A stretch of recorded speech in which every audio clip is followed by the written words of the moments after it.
Le paysage énergétique français en 2025 est marqué par une transition ambitieuse, mais confronté à des défis persistants. Le mix énergétique repose principalement sur le nucléaire, suivi des énergies renouvelables et des énergies fossiles, avec une part marginale du charbon. La France se distingue par son engagement envers une électricité bas carbone, avec plus de 96% provenant de sources bas carbone, principalement grâce à l'énergie nucléaire qui contribue à près de 69% de la production. Même avec un mix bas carbone exceptionnel, 2025 reste une année où l'énergie coûte cher. Pourquoi ? Inflation énergétique résiduelle, investissement dans les futurs EPR, modernisation du réseau, coûts de maintenance qui explosent. La réalité est simple, l'électricité reste moins chère qu'ailleurs mais plus chère qu'avant. Le prix moyen du kilowattheure d'électricité au tarif réglementé est d'environ 0,2016 €, ce qui représente une facture annuelle d'environ 1 149 € hors abonnement pour un foyer consommant 5 700 kWh. Une baisse d'environ 15% du TRVE est entrée en vigueur le 1er février 2025, marquant la fin du bouclier tarifaire instauré depuis 2021. Le débat est moins idéologique qu'avant. Le nucléaire porte 60 à 70% de la production. Mais la dépendance crée aussi une vulnérabilité, vieillissement synchronisé de nombreux réacteurs, besoin massif de compétences, dépendance partielle à l'uranium importé, coût des chantiers de prolongation.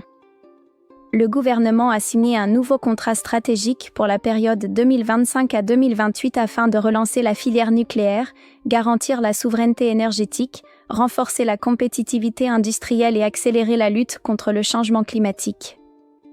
Le premier réacteur EPR2 devrait être mis en service en 2038.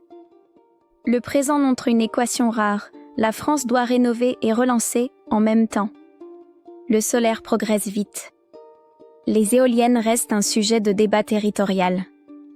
Mais le cœur du problème n'est pas la production elle-même, c'est l'absence de stockage massif et d'effacement flexible.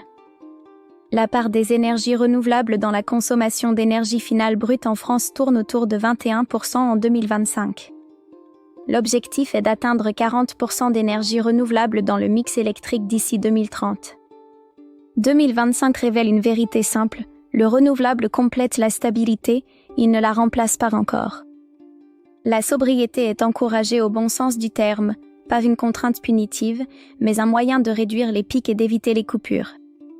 Grâce aux mesures du plan de sobriété énergétique, la consommation cumulée de gaz et d'électricité en France a réduit de 12,3% entre août 2023 et août 2024. Les Français découvrent que l'énergie n'est pas seulement un prix, mais une discipline collective.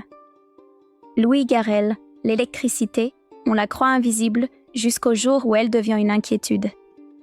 Mélanie Laurent, la transition, ce n'est pas changer le monde d'un coup. C'est apprendre à avancer autrement, sans laisser les plus fragiles derrière. Le temps est juste, humain, pas moralisateur. Scénario à la renaissance électrique, EPR2 lancé dans les temps, modernisation accélérée du réseau, stockage batterie plus hydrogène, tarifs stabilisés à horizon 2028, moindre dépendance aux importations européennes. Un futur exigeant, mais techniquement atteignable. Scénario B, la vulnérabilité permanente, retard cumulé dans les chantiers EPR et les prolongations, importation chère de gaz et d'électricité, tensions sociales liées aux factures, pression médiatique chaque hiver, sobriété subie, non choisie. Un scénario possible si les investissements se dispersent. Scénario C, le double système, nucléaire prolongé mais rénové, renouvelable en forte croissance, stockage progressif mais incomplet, sobriété intégrée dans les comportements, facture stable mais durablement élevée. Ce scénario est le plus réaliste, pas parfait, mais stable. On ne traverse pas une transition en un hiver. Le nucléaire n'est ni solution miracle ni menace absolue, c'est un pilier en transition. La sobriété choisie peut devenir un acte de liberté, pas de contrainte. L'énergie n'est pas seulement une technique, c'est un lien entre citoyens. Les investissements invisibles sont ceux qui protègent le pays. Peut-être que l'hiver 2025 nous apprend quelque chose de simple, l'électricité n'est pas seulement une ressource, c'est une promesse, celle de pouvoir vivre, travailler et traverser les saisons ensemble.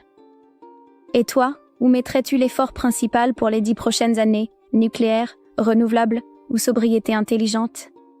Dis-nous ce que tu en penses dans les commentaires.